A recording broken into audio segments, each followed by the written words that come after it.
artificial intelligence, for years a dream of scientists and Hollywood producers. Hi. Hello, Caleb. But also the violent and destructive stuff of our nightmares. A brand new synthetic. That's me, Gemma Chan. I'm now in setup mode. I play a robot in the futuristic sci-fi drama Humans. I'm now securely bonded to you as my primary user. As the development of artificial intelligence accelerates and starts to pervade every aspect of our lives, I'm hoping to find out whether the world depicted in science fiction is 10 years away, 100 years away, or closer than we think. I'm going to meet some of the greatest minds in science. They're divided. Some think AI holds the key to a safe and prosperous future. I see AI as the opportunity actually to unlock humanity's full potential. Others think the nightmare may just be about to begin. We're worried that this will come out too soon. People will die. Once you have a kind of super intelligent genie that's out of the bottle, it might not be possible to put it back in again. To see just how far we can take the power of AI, we're conducting a unique experiment, building a robot version of me. This is really the first time we've tried this, so it's very, very new. It's really quite uncanny. A robot that looks like me is one thing, It's my nose. but can it harness the power of artificial intelligence to actually think like me? I like the taste of cheese. Can we build a human? It's so strange.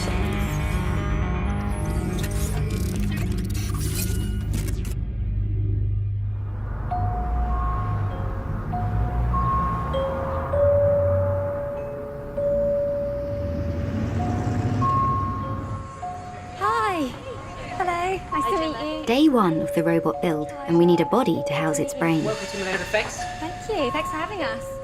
Millennium Effects is one of Europe's leading suppliers of prosthetics, animatronics, and specialist makeup. My goodness. This is something that we do a lot at Millennium. You know, babies come up in TV shows a lot, but you can't film on babies for very long. So we produce these lifelike babies so that people can hold them. It's so weird. The closer something is to looking human, the weirder it feels. It's what we call the uncanny valley, where your mind kind of knows that no matter how perfect something is, no matter how good the movement is or how realistic it looks, your mind knows that there's something not quite right. I think I'm just going to put her down. Making a silicon duplicate will enable the robot builders to create a lifelike skin. A-E-I-O-U. My double will need to have hundreds of facial expressions, just like me, and they'll need to be in sync with what the artificial brain is thinking. Hi, lovely to meet you. Time for me to get my face copied. Gemma, we're going to have you 3D scanned. Kate Walsh is the producer in charge. Today we're going to try and watch you as closely as possible and see if we can pick up on all the subtle expressions and movements of your face. I'm intrigued to see how far we can go and how lifelike we can make it. I really have no idea what to expect. 3, 2, 1, scanning. It's so cool. This is the room where we'll be doing your head cast, and on the wall behind you are some of the people who had the pleasure of live casting before. Is that Gordon Ramsay there? Yes, It is, yes. That's it, perfect. And if you just want to open your mouth just a fraction and just blow out gently, that's it. Keep your eyes nice and relaxed. That's you're doing fantastically. The cast consists of 2 different types of silicon and is finished off with a traditional plaster shell. 1, 2, 3. Great shot. Well done. The whole process needs to be quick, as after 20 minutes the heat becomes intolerable. Just gonna whip that off. That's great. I mean, that's a great cast. You did really, really, really well. Great, thank you. While the team will need to turn silicon into something that resembles me, a bigger challenge will be to create its mind. For that, the robot needs artificial intelligence, defined by computer scientists as a machine having the capability to make a human-like decision. Thank you so much for agreeing to talk to us today. Oxford Professor of Philosophy Nick Bostrom is one of the world's leading experts in AI. So the goal of AI, artificial intelligence, has all along, since its beginnings in the 50s, been to make machines that have the same general purpose, smartness, that we humans have. They can do all the things that the human brain can do. From smartphones to share prices, from online customer support to CCTV, we're now surrounded by so much of it, we started to take it for granted.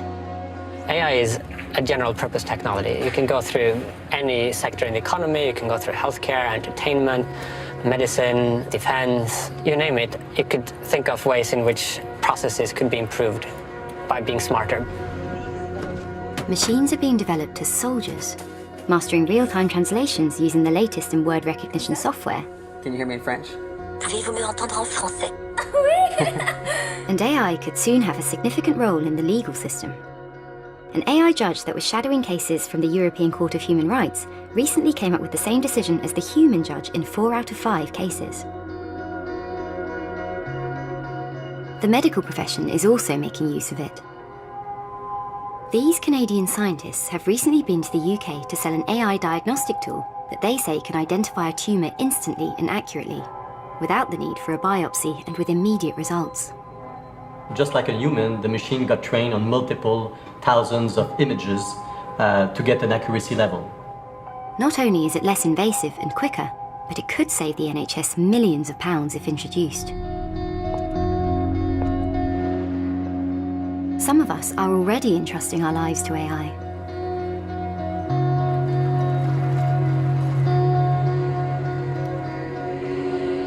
This is the Tesla Model S, on the market for a cool £100,000.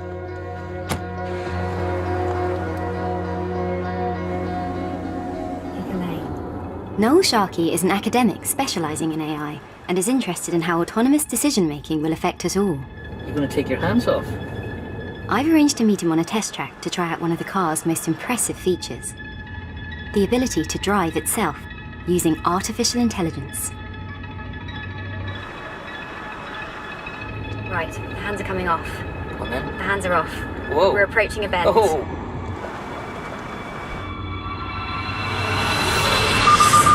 Oh my goodness. See that? It nearly took us off the road there. Yes. I know this is meant to be a less stressful driving experience. I'm sweating. Yeah, of course, yeah. I'm sweating. Oh my goodness, right. You try being the passenger. Semi-autonomous cars like this are really quite controversial, especially in the field of robotics. And we really need much broader societal debate. The UK government's rolling out autonomous cars, and they haven't really debated as to whether people want it or not. This controversy has been fueled by drivers in America, ignoring the company's safety guidelines and uploading outrageous clips to the internet. But I think that what puts it all in perspective is the recent fatal crash in the USA. Yes, I remember hearing something about that in the news. Earlier this year, a driver crashed and died, allegedly whilst watching a Harry Potter film. His car hit the underside of a trailer at 74 miles per hour. It pulled out right in front of it, bright white trailer, bright white sky, very sunny, and the camera couldn't detect the trailer, and that's why it ran into it. And I suppose that the more autonomous vehicles you have on the road, the likelihood of incidents like that, or accidents, they're bound to happen. It's measuring the space now with its sensors, I think. But while Tesla say AI cars will have fewer accidents, Wow! ultimately, we won't be in control. Look, it's correcting itself as well. So you imagine what's going to happen when they really are fully autonomous, because you're going to have to delegate all your driving decisions to them. Life and death decisions. It could well be life and death decisions. Well, look, do you see this van coming down here? Well, we're just driving along here on that side in this direction. The van comes hammering at us for some reason. And you've got that woman there in a pushchair, and she's going to be hit if we avoid it. The car has to make a decision to take the hit or to kill the mother and baby. What would you do? Well, I don't know. I don't know what I would do in that split second. I think that's a really difficult decision for anyone to make, for a human to make. How can a car decide which life is more valuable? I don't think it should, myself. The robot we're building won't need to make life and death decisions. But it will have to harness AI's decision-making powers to think like me. It's being built on a modest industrial estate on the outskirts of Penryn, Cornwall. I wasn't expecting the hub of the robot build to be next to a B&Q. I'm wondering if it's going to be a moped. Will Jackson is at the forefront of constructing human-like robots. Hello. To be convincing, robots need to reason, learn, and understand, so they can react almost instinctively like us. Hello, how are you? I'm very well, thank you. How are you? He's thinking about it. Very well, thank you. He's great. He's very much a robot. You definitely know that this is a machine, not a person. He's pretty limited. Will plans to apply the knowledge acquired building Robo-Thespian RT4 as a basis for constructing the AI version of me. In order to be convincing, the robot will need to master the complexity of language. So the first thing that's going to happen is somebody's going to speak to the robot. We've got microphones in their ears, pick up the sound. At that point, it's just sound. It doesn't mean anything. So we have to turn the sound into words, into texts. Once we've got the sound as text, we've got to try and find the meaning. What is this person actually saying to me? What's the key word? What did they ask about?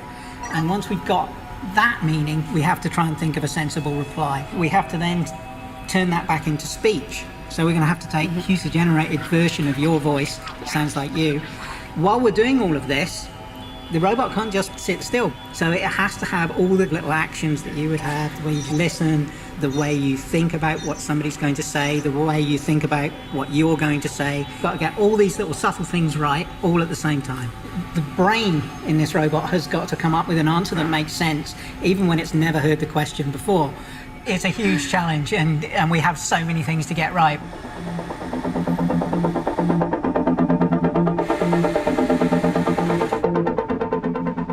Will's going to use his existing robot hardware to test out the speech recognition software that he plans to use on the robot me. There's an old saying in computer programming, it's garbage in, garbage out. If the robot cannot recognise what you're saying, if it just gets one or two words in a sentence wrong when you speak, what you get back is complete gibberish. Using speech recognition software, can it recognise words it hears, turn them into text, and then accurately repeat them? Echo on. Okay, echo on. Peter Piper picked a piece of pickled pepper, put it on a panda car, drove it around the moon, and ate a sausage on the way home. Peter Piper picked a piece of pickled pepper, put it on a panda car, dragon's random name generator sausage on the way home. Random name generator sausage? Part of the challenge is to get our robot to respond as quickly as a human would. That's within 1/10 of a second. Hello. Hello. Too slow. Hello. Hello. It's too slow. To respond as fast as a human, the robot needs to work out what's being said and what it means before the end of a sentence and reply with a lightning-fast response, which involves instinct, like us. We've got to be so quick with understanding what's been said that we can be replying before even really the last words come out. So it's got to be super fast. Building a machine that can understand a human and answer back convincingly is one of the toughest challenges in AI. If I speak quicker, does it work better? If I speak quicker, does it work better? It's almost fast enough. It's almost there, but it's not quite. If we can't get the recognition that quick, blown it. I'm a robot.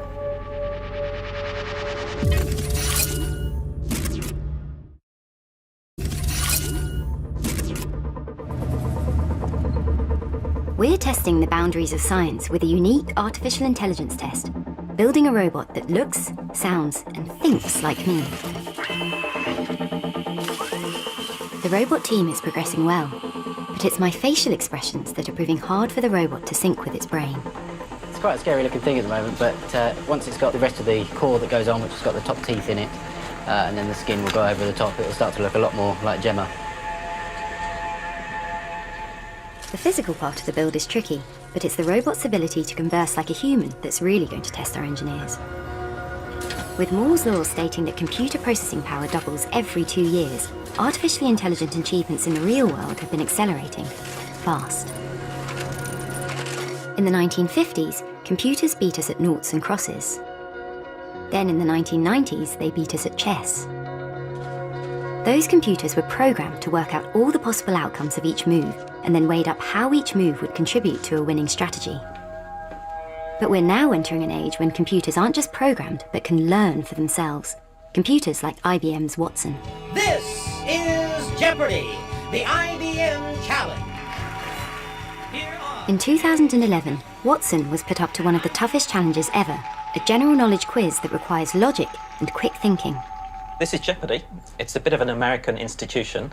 It's a general knowledge quiz program, and they ask questions in a really strange way. They give you the answer, and you have to work out what the question is. Duncan Anderson is IBM's European Chief Technology Officer for Watson.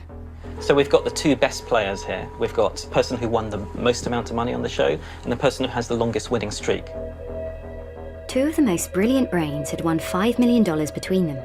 This game was worth another $1 million. Watson itself is not connected to the internet, so it's not out there searching. It's there standalone playing against these champion players. It was a big risk. The category is 19th century novelists, and here is the clue. William Wilkinson's An Account of the Principalities of Wallachia and Moldavia inspired this author's most famous novel. Who is Bram Stoker? Hello! And this is the point where Watson's won. We've beat the best human players at Jeopardy. So how exactly do you program a machine to do something that it's never done before? Well, the first thing is you don't program it. Trying to guess every single question that might come up and then program the computer with the right answer for that question, we would be here forever. So we use this thing called machine learning, which is an approach to solving problems whereby the machine can learn from experiences. So we took Watson and we taught it, we fed it lots of information. For example, back issues of Time magazine, Wikipedia, encyclopedias. So Watson was learning in a way? And then we go through a teaching process, just like you would teach a child. We're teaching Watson and we're testing it and we're giving it feedback when it gets it right and feedback when it gets it wrong. And then it adjusts its approach to making decisions. You could think of it a bit like trying to find a pathway through a field. So you have a very faint, distinct path that maybe only one person has trodden through. And what you're trying to do is to feed information so that that pathway becomes more defined. As more people go down that path, the path gets more trodden through and becomes more obvious. So the more data that you feed into Watson, it's almost like the more or the wider the path becomes, or the more distinct the path becomes. Precisely. So Watson becomes more confident that that pathway is the right pathway to take. We now need my robot to undergo a basic version of this process. It needs its own pathway and be fed hundreds of bespoke new rules on how to respond to a question and then learn how to use them. Ready to go now? I'm going to try the latest chat script from Bruce. Okay, key moment. Will has commissioned one of the world's leading computer programmers to build a chatbot, a piece of software which simulates human conversation and responds with the answer it thinks I would give. Do you like repetition? Yes. Do you like repetition? You said that already. Aha! Now that's the kind of reply I'm looking for. That's what I want to get to. That was good. You're improving. Right. How about we talk about work? You've played a lot of supernatural characters. Are you a fan of the genre, or is it just a coincidence? I do love science fiction and things that explore the boundaries of the possible. But actually, having a bunch of roles in that genre is just coincidence. The team have certainly done their homework.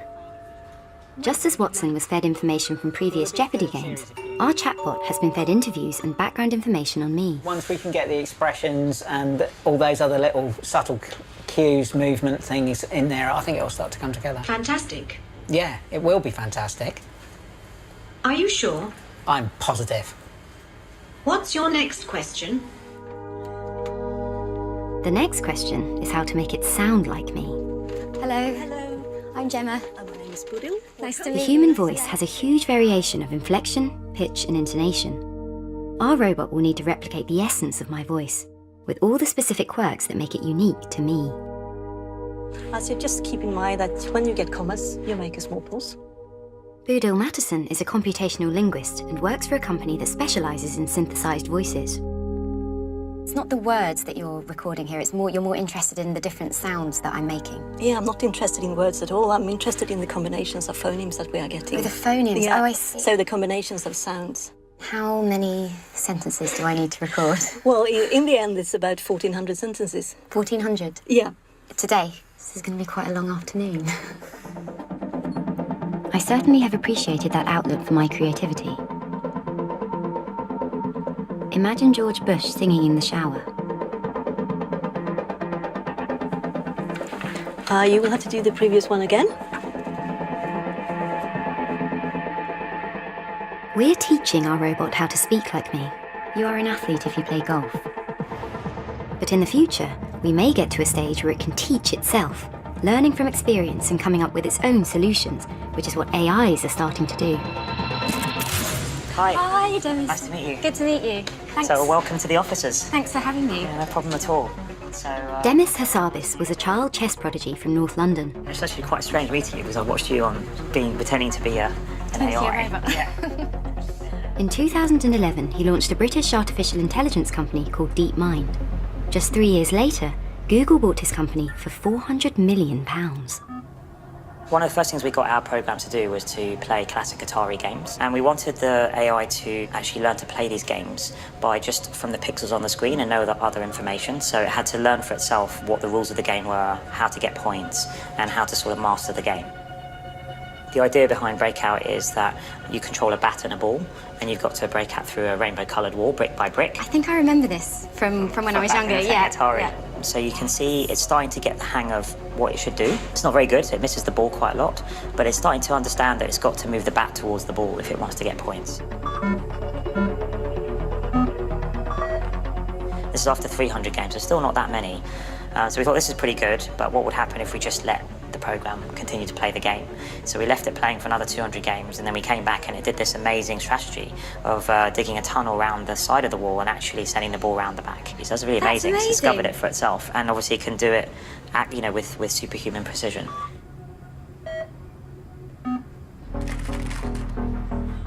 Then last year, Demis and his team built a computer program to play the most complex game ever devised, an ancient Chinese game called Go. The aim of the game in Go is to either capture your opponent's pieces or to surround areas of the board and make it your territory. In chess, the board is made up of an 8x8 grid. This means the number of possible moves in a game can be number crunched by a computer.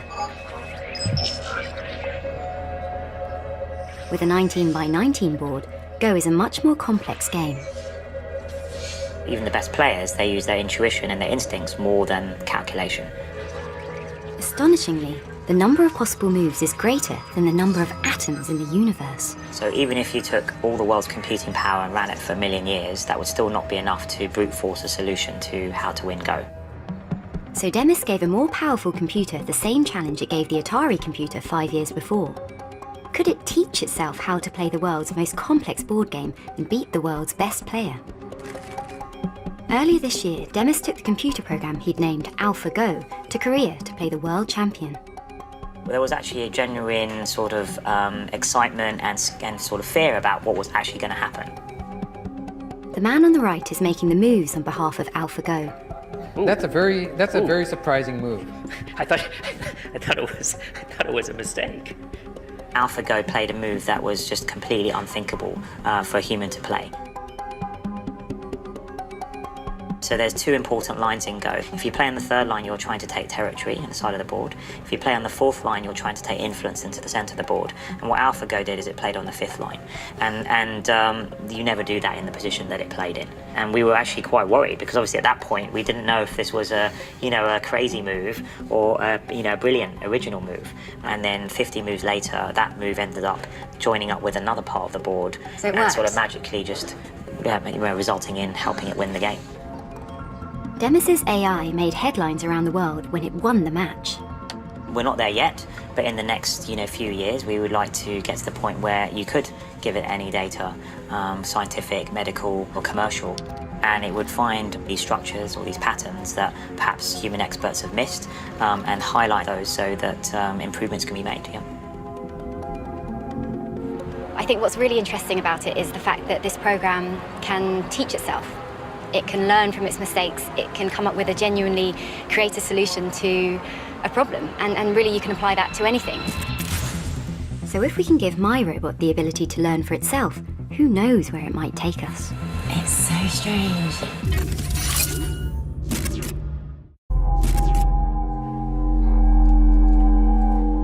We're testing the boundaries of science with a unique artificial intelligence test, building a robot that looks, sounds, and thinks like me.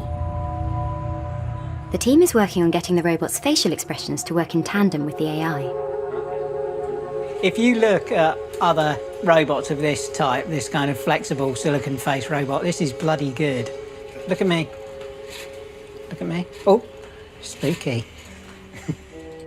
The heart of the robot is conversation that seems real, and the software to do this, the chatbot, has just arrived. Hello. My name is Gemma Chan. I am not a robot. That sounds like Gemma, doesn't it? I think it sounds like Gemma. Do you think? I think that sounds like Gemma. But it's proving a real challenge to synchronise the body with the mind. When we can get all of the axes going at the same time, it'll look really good. Hopefully, the robot will be able to pick the right expression for the right thought. This is the first stored pose, and it's a little smile. That's awesome. I like the look of that. Will is teaching the robot 180 of the most common movements. I think she's happy. Hoping she'll choose the right ones to react and be convincing as a human. Gemma now knows how to smile forever, and she will be able to seamlessly blend from one smile to a frown to anger to despair and the whole range of human emotions, but we have to teach her them. If we can teach AI almost anything that involves reasoning and decision-making, once it has those skills, what might be the consequences? God, we're high. This is the London Gateway Dockyard. Every day, over 20,000 containers are moved by a highly complex AI, which controls the logistics and timings of what happens when and where. I can only see about 5 people. Just 10 years ago, a port of this size would have employed thousands of workers to shift these containers. Today, many of the 500 employees spend their time supervising the AI machines. The AI is incredibly efficient, moving the containers in the fewest number of moves. Like a very basic AlphaGo, it comes up with solutions faster than any human would be able to. Wow, that's a lot of containers. AI expert and writer Martin Ford thinks what we're seeing here reflects the shape of things to come. Look out at all these containers here and think of those as representing the job market in the United Kingdom, and imagine 35%, roughly a third of those disappearing, and what would happen to our society and our economy if that were to happen.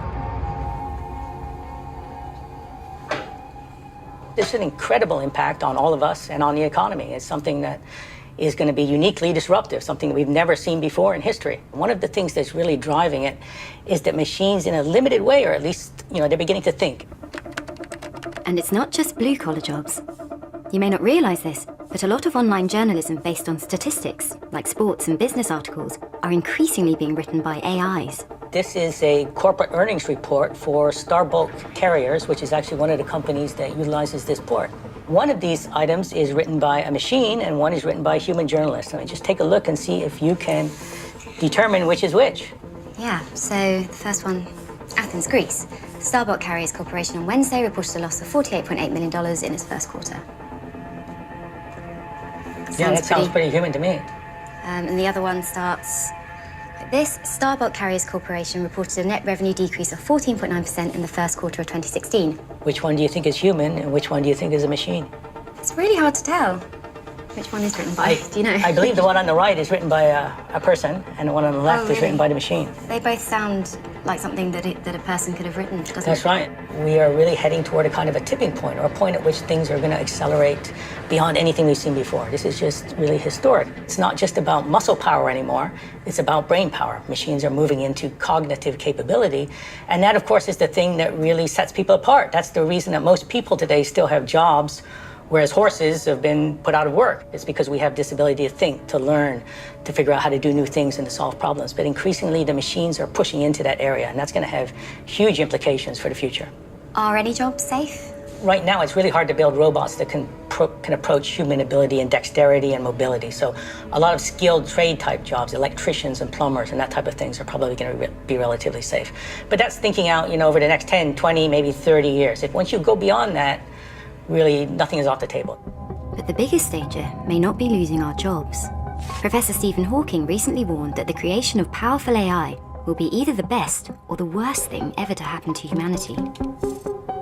Hawking was recently joined by Tesla founder Elon Musk and other leading figures in an open letter, highlighting the potential dangers of unchecked AI. One of the most vocal was Professor Nick Bostrom. Developments in the last few years in machine learning have just been more rapid than people expected with these deep learning algorithms and so forth. How far away are we from achieving human-level artificial intelligence? The media and opinion, by which year do you think there's a 50% chance? Was 2040 or 2050? Within our lifetime? Yeah, within the lifetime of a lot of people alive today. The concern there is you're building this very, very powerful intelligence. And you want to be really sure then that this goal that it has is the same as your goal, that it incorporates human values in it. Because if it's not the goal that you're happy with, then you might see the world transform into something that maximizes the AI's goal, but leaves no room for you and your values. This idea of autonomous and dangerous AIs is a recurring theme in the world of science fiction. Are you ever going to let me out? Yes. Nick thinks that super-intelligent machines could one day inhabit the real world and use their power to negative effect if we don't put the right safeguards in place. Stop. AIs could take their instructions to logical but unanticipated extremes. I said stop. The concern is not that these AIs would resent us or resent being exploited by us or that they would hate us or something, but that they would be indifferent to us. So if you think maybe you have some big department store and it wants to build a new parking place. Maybe there was an ant colony there before, right? So it got paved over. It's not because we hate the ants. It's just because it didn't factor into our goal. And we didn't care. Similarly, if you had a machine that wants to optimize the universe to maximize the realization of some goal, in realizing this goal, we wouldn't be kind of stomped out in the same way that, collateral damage. The way in which AIs can be diverted from what their architects intended played out earlier this year when Microsoft introduced Tay to Twitter. The AI persona was designed to act like an American teenager to attract a younger audience. The chatbot worked by absorbing and mimicking the language of other Twitter users, but Tay was hijacked by internet trolls who gave it a very different set of values. The original intention was corrupted, and Tay was unable to work out which views were acceptable and which weren't. Within a day, Tay became a Hitler-loving, racist sex pest. This shows what can happen to AI if it falls into the wrong hands, but could a future Tay do far worse? Once you have a kind of super intelligent genie that's out of the bottle, like it might not be possible to put it back in again. Like you don't want to have a super intelligent adversary that is working at cross purposes with you. That might then resist your attempts to shut it down. It's much better to get it right on the first attempt, not to build a super intelligent evil genie in the first place, right? You want to have, if you're going to have a super intelligent genie, you want it to be on your side. Yeah, exactly. In Cornwall, our genie is about to be let out of its bottle, and I want to know whose side it's on. Robots upstairs here. Bear in mind, this is not your final skin, so let's have a look inside. Let's just let her peep out. Oh my goodness. That's so weird. See? It's quite warm. No, just feel it though, it's weird. What do you think of the eyes?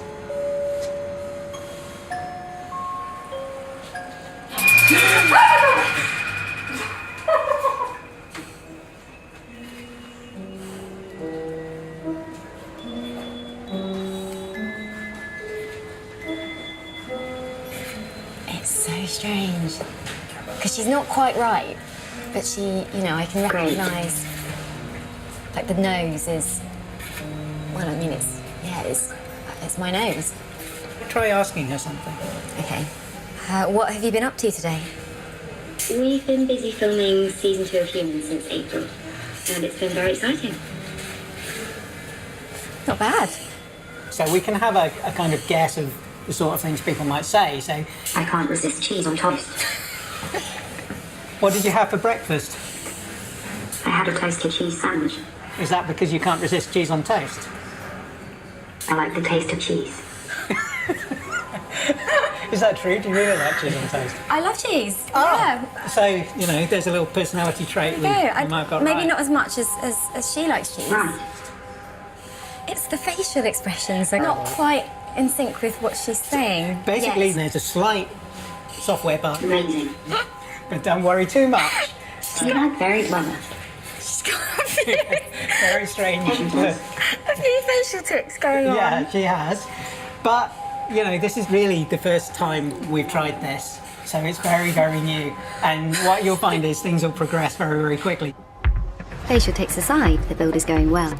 Every day, the robot is making progress in terms of how it looks, sounds, and thinks. So we've come up with an idea to put it to the test. Hey, Gemma. Hi. Robot Gemma, do not fail.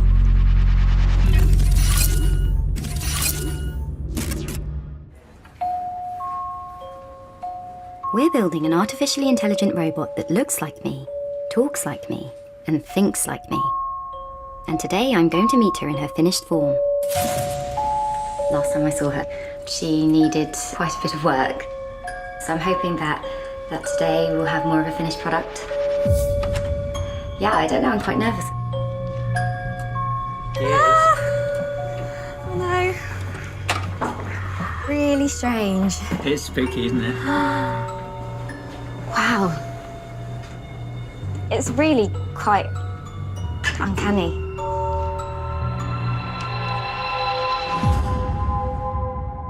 In the 1950s, the visionary godfather of British computing, Alan Turing, saw forward to the days when a computer would be able to think like us, and he came up with a test.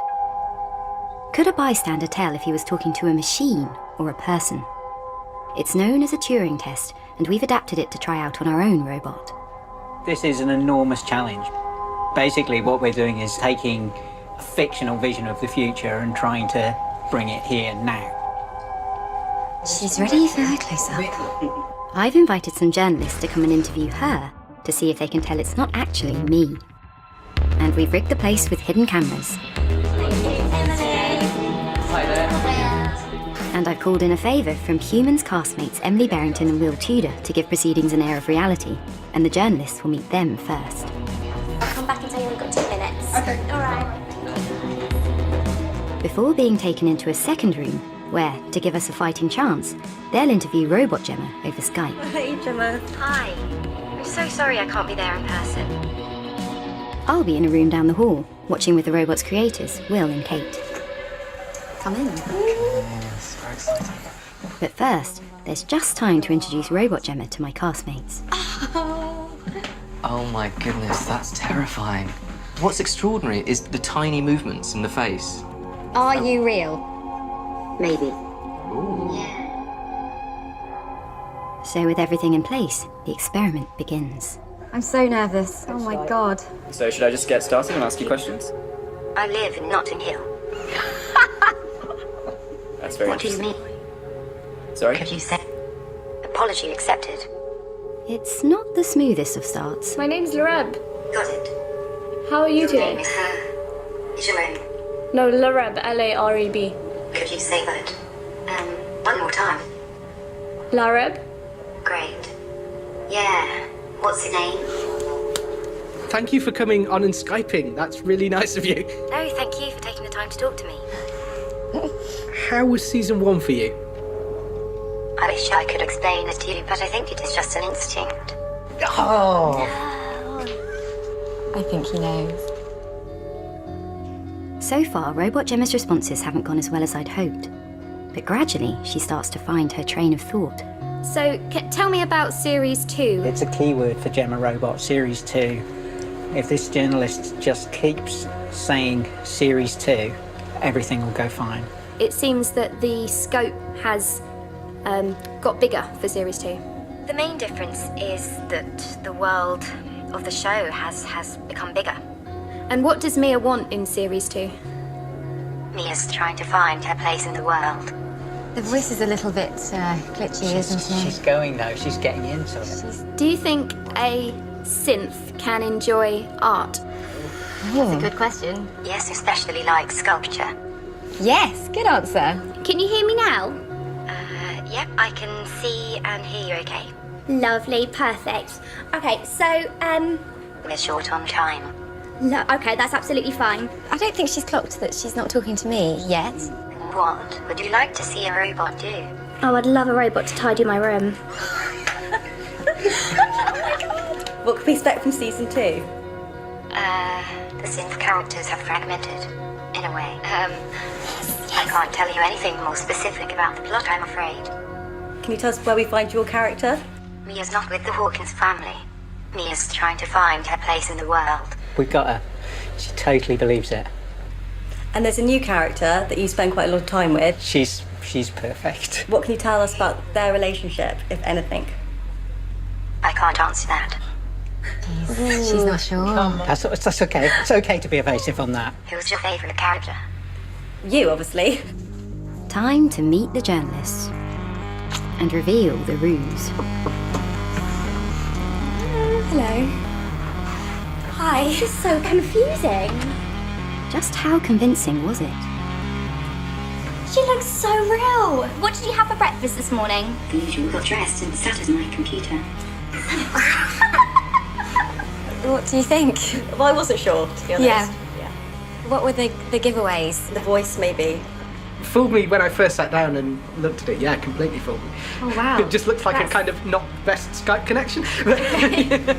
How are you today? I'm very good, thank you.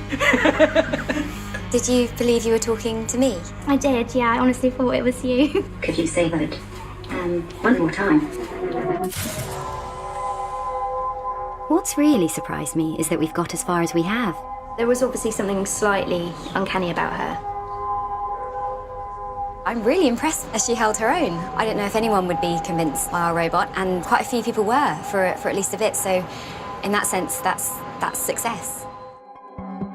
Having set out to find out how far we are from the unsettling fictional world of humans, the answer is perhaps a bit more complicated than I thought. Whilst human-like robots may well be some way away, what's clear is that AI is developing at speed, and we need to debate the potential pitfalls before it's too late. It's very clear that these technologies are getting better and better. I do think we have to understand that we're approaching this tipping point, this point where it's going to have a greatly amplified effect, and we need to find a way to adapt to that. The same technology can be used for good or for bad, and I think it's down to society and the inventors of that technology and the public at large to make sure that it gets used for the right things. This is just the beginning.